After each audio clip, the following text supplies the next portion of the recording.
Je vous invite à prendre la lecture dans Matthieu 22, les versets 34 à 40.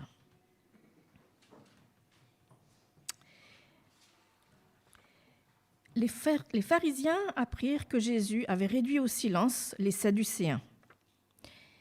Ils se rassemblèrent et l'un d'eux, un spécialiste de la loi, lui posa cette question pour le mettre à l'épreuve.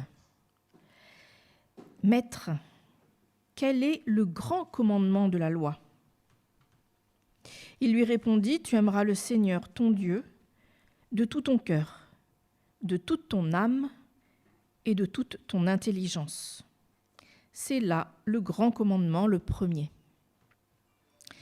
Un second, cependant, lui est semblable. « Tu aimeras ton prochain comme toi-même. » De ces deux commandements dépendent toute la loi et les prophètes. Voici une réplique de Jésus au maître de la loi, très connue du Nouveau Testament. C'est même un texte central. Jésus lui-même le dit, il s'agit d'énoncer le principal commandement, puis il en donne un deuxième, tout aussi important. Les pharisiens veulent piéger Jésus afin de le réduire au silence, à son tour, le discréditer aux yeux de toutes les personnes qui le suivent. Alors ils lui posent cette question sur laquelle eux-mêmes ne sont pas d'accord d'ailleurs. Cela fait partie d'un débat enflammé entre eux. Quel est le plus grand des commandements ? Jésus, comme souvent, se base sur les Écritures pour répondre. Ici, il cite Deutéronome 6, verset 5. « Tu aimeras le Seigneur ton Dieu de tout ton cœur, de toute ton âme et de toute ta force. » Dans Deutéronome, il s'agit du rappel du premier commandement fait par Moïse au peuple d'Israël dans le désert, plus précisément à la deuxième génération, celle qui n'a pas forcément connu la sortie d'Égypte. Il est donc important pour Moïse de remettre au centre de la vie du peuple ce commandement. Dans les différentes versions qui existent, souvent on retrouve le cœur et l'âme ou l'être. Et pour le troisième terme, on retrouve différents mots, intelligence, pensée.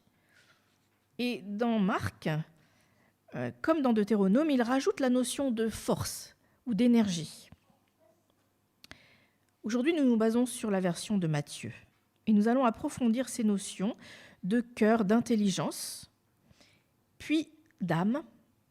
Et enfin, nous commenterons le deuxième commandement, ton prochain comme toi-même. Tu aimeras ton Dieu de tout ton cœur, de toute ton intelligence. Dans la pensée hébraïque, le cœur est le centre de l'homme. C'est lui qui contrôle l'homme dans tout ce qu'il est, que ce soit la dimension physique, intellectuelle ou psychologique. L'homme est un tout. Le cœur est donc ce qui le définit dans son caractère d'homme, à contrario de l'animal, dans sa personnalité, ses émotions, ses pensées. Tous ces termes captent quelque chose de la signification du terme « cœur » dans la Bible, et le cœur est le centre de contrôle de tout cela. Dans la Bible, la pensée recouvre plusieurs notions. Entendement, intelligence, discernement ou dessein. La pensée de l'homme déchu se tourne naturellement vers le mal dans Genèse 6, verset 5. Le Seigneur vit que le mal des humains était grand sur la terre et que leur cœur ne concevait jamais que des pensées mauvaises. Ici, on voit que les pensées sont assujetties au cœur. Oui, Dieu connaît les pensées de l'homme. Dans Psaume 94 au verset 11, il est écrit « Le Seigneur connaît les pensées des humains. Elles sont futiles. » Et Jésus lui-même a accès aux pensées des gens qui l'entourent. Dans Matthieu 9, verset 4, Jésus, qui voyait leurs pensées, dit « Pourquoi avez-vous de mauvaises pensées ?» Mais Dieu a mis dans le cœur de l'homme la pensée de l'éternité. Dans Ecclésiaste 3, verset 11, « Tout ce qu'il a fait est beau en son temps. Aussi, il a mis la durée dans le cœur sans que l'être humain puisse trouver l'œuvre que Dieu a faite depuis le commencement jusqu'à la fin. » Nous voyons bien ici que le cœur et pensée sont complètement imbriqués. Ils désignent en gros l'homme intérieur. Il existe deux grandes théories, mouvements de pensée qui définissent l'homme dans l'Antiquité. La pensée dichotomique, qui est plutôt une pensée hébraïque, l'homme est fait de deux parties, être intérieur et être extérieur. L'homme est tiré de la poussière, c'est son corps physique, et l'extérieur, il a une âme immatérielle, associée au corps, mais détachée de lui. On retrouve cette dualité dans le psaume 16 au verset 9. « C'est pourquoi mon cœur se réjouit et mon âme s'égaie. Même ma chair reposera en assurance. » La deuxième théorie, c'est la trichotomie, qui est une pensée plutôt grecque.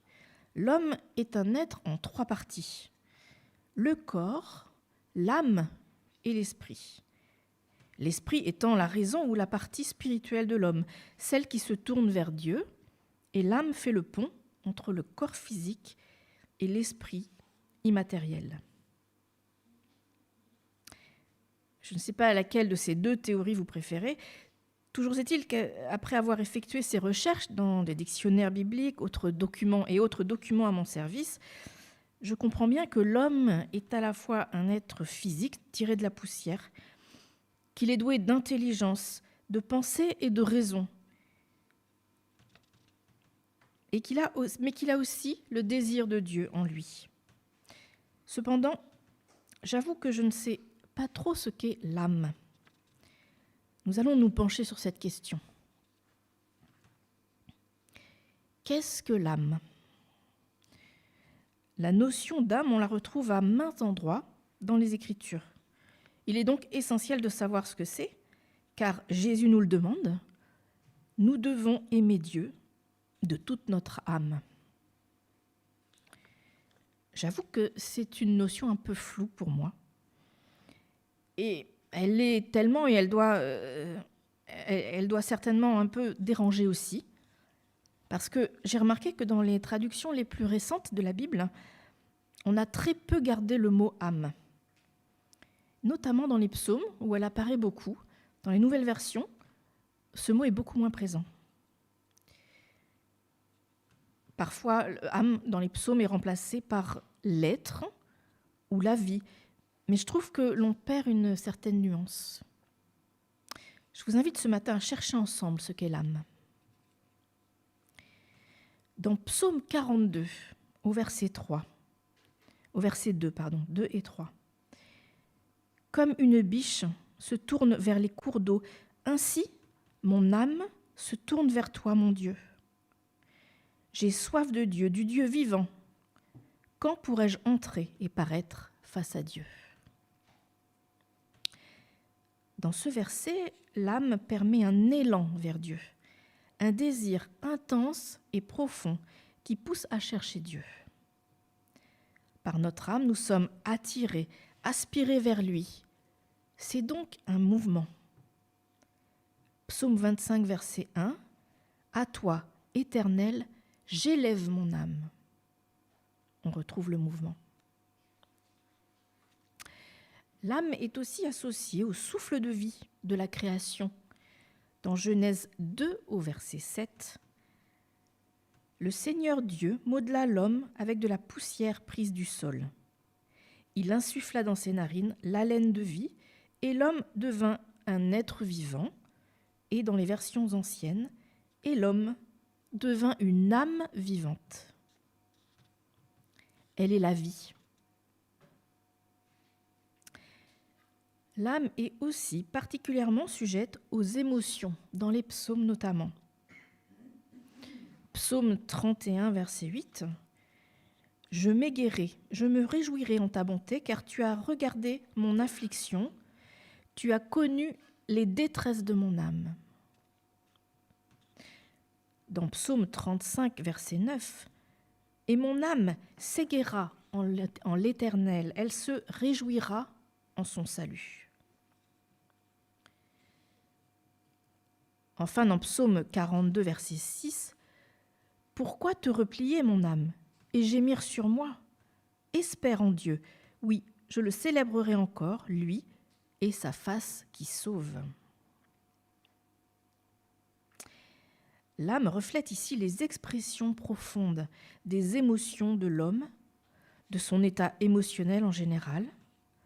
Et on en a tiré d'ailleurs des expressions dans la vie courante.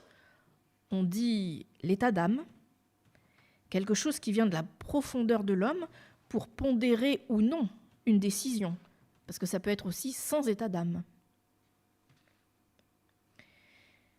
Cette âme, elle est aussi fragile et convoitée par le malin. Puisqu'elle reflète la nature de l'homme corrompu par le péché, elle reste humaine. Dans Psaume 41, verset 5, « J'ai dit, Éternel, use de grâce envers moi, guéris mon âme, car j'ai péché contre toi. » Psaume 40, verset 15, « Que ceux qui cherchent à détruire mon âme soient tous ensemble honteux et rouges de confusion. » L'âme est donc quelque chose de fragile, convoité par celui qui nous veut du mal. Elle fait partie de l'homme et doit être guérie par Dieu. Ici, le péché peut faire obstacle entre Dieu et nous, et l'âme demande à être guérie.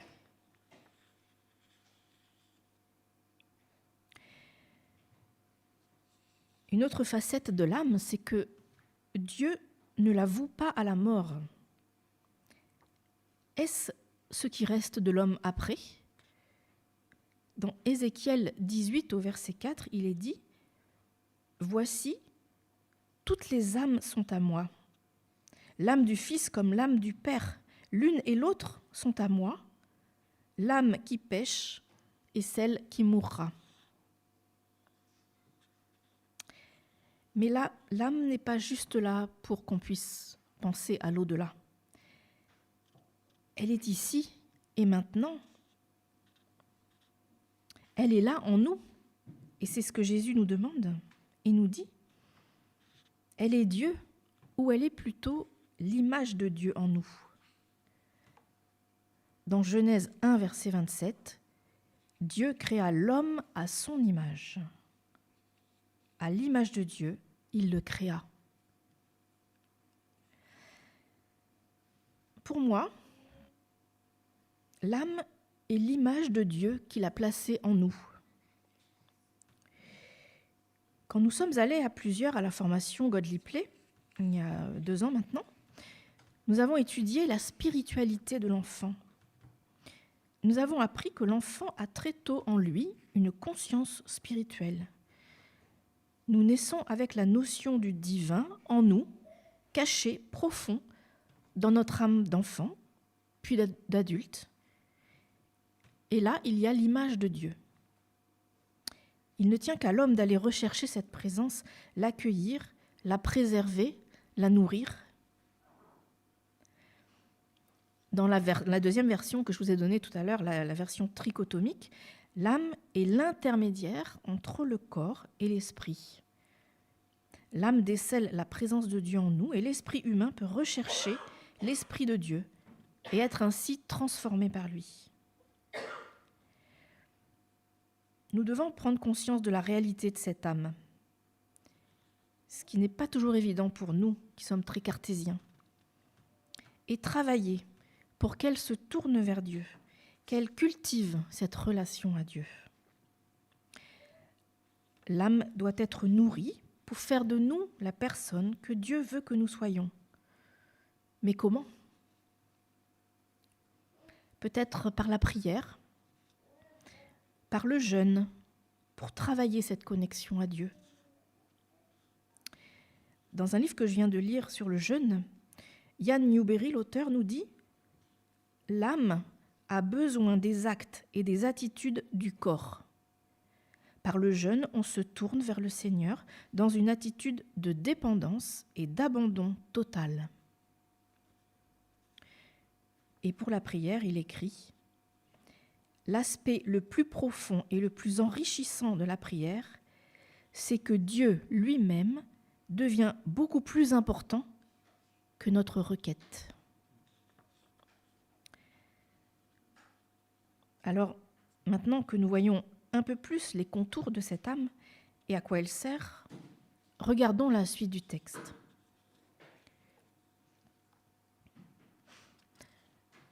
Après avoir énoncé le commandement le plus important, Jésus rajoute « Un second, cependant, lui est semblable. Tu aimeras ton prochain comme toi-même. » Maintenant que nous commençons à comprendre un peu ce qu'est l'âme, ce n'est pas fini. Jésus nous demande d'aimer notre prochain comme nous-mêmes. Que c'est difficile. L'homme est égocentrique et égocentré en permanence. Après tout, c'est avec nous-mêmes que nous passons le plus clair de notre temps et le plus sombre aussi. Faire passer ses propres intérêts en premier, c'est la profonde nature pécheresse de l'homme, et on le constate dès l'apparition du péché, dès le départ dans le jardin avec Adam et Ève, où il y a accusation et dissension. Dans Genèse 3 au verset 12, l'homme répondit « La femme que tu as mise auprès de moi, c'est elle qui m'a donné du fruit de l'arbre et j'en ai mangé. » Adam n'a alors qu'un seul prochain. On voit bien que ce n'est pas gagné pour l'aimer comme lui-même. Puis la haine, la jalousie et le meurtre arrivent avec Caïn et Abel. Dans Genèse 4 au verset 8, Caïn parla à son frère Abel, et lorsqu'ils furent au champ, Caïn attaqua son frère Abel et le tua. Le Seigneur dit à Caïn, « Où est ton frère, Abel ?» « Je ne sais, répondit-il. Suis-je le gardien de mon frère ?» Ici, la conséquence directe du péché et de ce manque d'amour du prochain est la mort de son propre frère. Il tue son sang, il tue sa chair. C'est son plus proche prochain, si j'ose dire, qu'il tue. Alors si eux n'y arrivent pas, comment nous pouvons aimer notre prochain ? Pour aimer notre prochain, nous devons nous décentrer de nous-mêmes pour voir l'autre, le comprendre et l'aider. C'est cela l'aimer comme soi-même. On intervertit les places entre lui et moi. À l'inverse, aimer l'autre comme soi-même présuppose que nous nous aimions nous-mêmes. Et je ne suis pas sûre que cela soit si évident que cela. Pour certains profils de personnes fragilisées par la vie, il n'est pas évident de considérer l'autre si l'on se dénigre soi-même. Il faut être en paix avec soi-même pour être en paix avec le prochain. Si nous ne connaissons pas bien notre âme, notre être profond, celui qui a soif de Dieu, il ne sera pas aisé d'aimer le prochain. Aimer l'autre, c'est reconnaître en lui l'image de Dieu, gravée au plus profond de l'âme, de son âme. Nous retrouvons ainsi l'image de l'âme exprimée tout à l'heure, la part du divin placée au cœur de l'homme.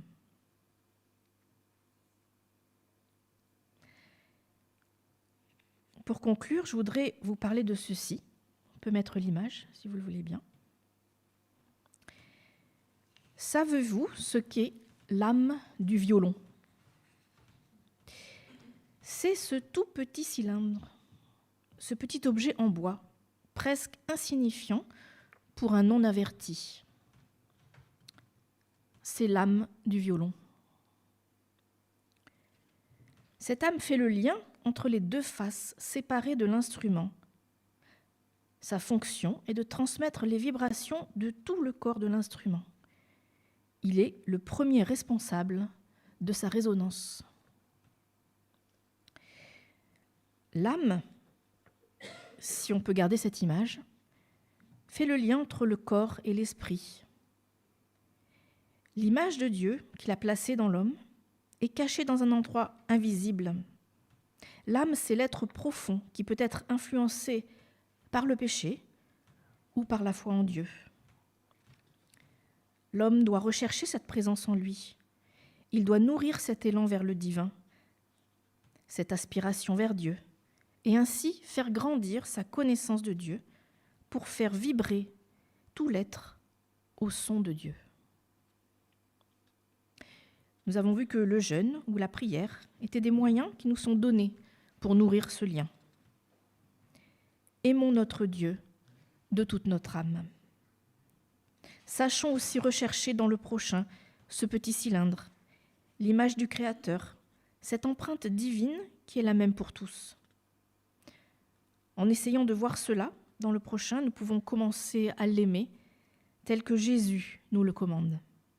Il est une créature voulue et aimée par Dieu.